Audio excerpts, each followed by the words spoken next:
तर मित्रांनो, आताच मोठी अपडेट आलेली आहे। हा जो लेटर आहे तो 2 एप्रिल 2026चा आलेला आहे।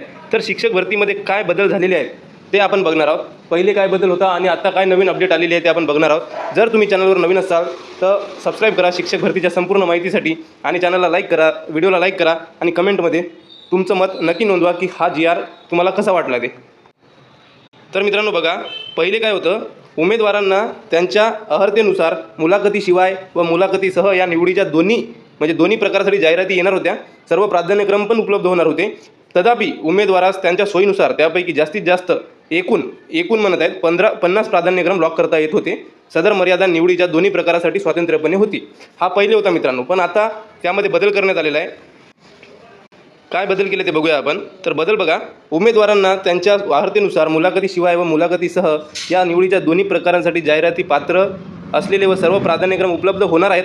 तथापि मुलाखतीशिवाय या निवडीच्या प्रकारासाठी उमेदवारास त्याच्या सोयीनुसार म्हणजे विदाऊट इंटरव्ह्यू त्यापैकी जास्तीत जास्त एकूण 100 प्राधान्यक्रम लॉक करता येणार आहे आणि विथ इंटरव्ह्यू म्हणजे मुलाखतीसोबत एकूण 50 प्राधान्य लॉक करण्याची आपल्याला संधी उपलब्ध करून देण्यात आलेली आहे। तर मित्रांनो, पहिले आपल्याला संधी होती फक्त 50 प्राधान्यक्रम लॉक करायचे स्वतंत्रपणे, पण मित्रांनो आता आपल्याला ती लिमिट वाढवून मुलाखतीशिवाय म्हणजे विदाऊट इंटरव्ह्यू 100 आणि विथ इंटरव्ह्यू 50ची आपली लिमिट वाढवण्यात आलेली आहे। तर मित्रांनो, तुम्हाला याबद्दल काय वाटते कमेंटमध्ये नक्की सांगा। चॅनलला सबस्क्राईब करा, व्हिडिओला लाईक करा आणि मित्रांनो आपले मत नक्की नोंदवा। Thank you so much.